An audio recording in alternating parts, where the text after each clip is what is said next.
Hello friends, आसतु देखिबा आज मु केमिति खटा शाग बनैबी। तो शाग को प्रथमे बाछिकी भल भाबे पानी रे धोई नेइछि।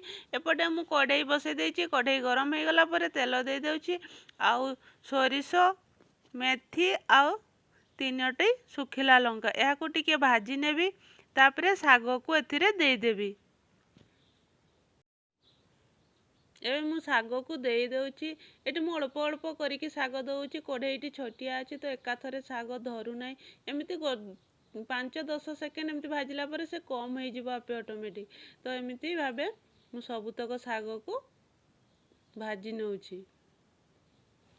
3-4 ମିନିଟ୍ ଶାଗକୁ ଭାଜିଲା ପରେ ଶାଗ ପୁରା ଆମର ସିଝିଯିବ ଆଉ ପୁରା କମ୍ ହେଇଯିବ। ଦେଖନ୍ତୁ ଏଇଠି 3-4 ମିନିଟ୍ ପରେ ଶାଗ ଆମର ଏମିତି ଏତିକ ହେଇଗଲା। ପୁରା କେତେ ସାରା ଶାଗ ଥିଲା ପୁରା କମ୍ ହେଇଗଲା।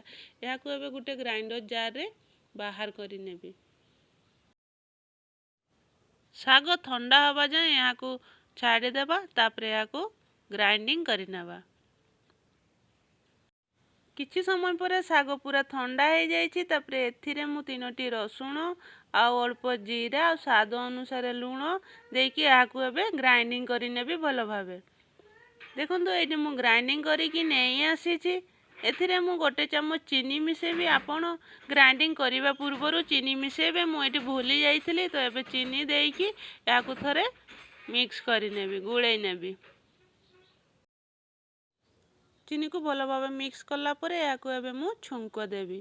तो चलतु एपटे मु कढ़ई बसई देइछि आ सेथिरे तेल दे दउछि। आ 2टी सुखिला लंका को मझिरे फाळ करिकी दे दउछि। आ 8-10टा रसुण आ भुरसुंगा पत्र याको टिके भाजी नेबी।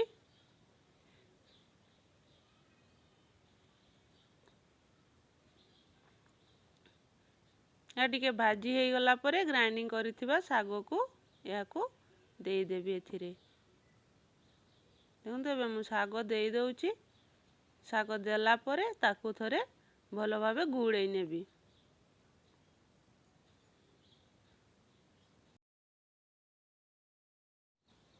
शाग को मु एठी भल भाबे गुळेई नउछि।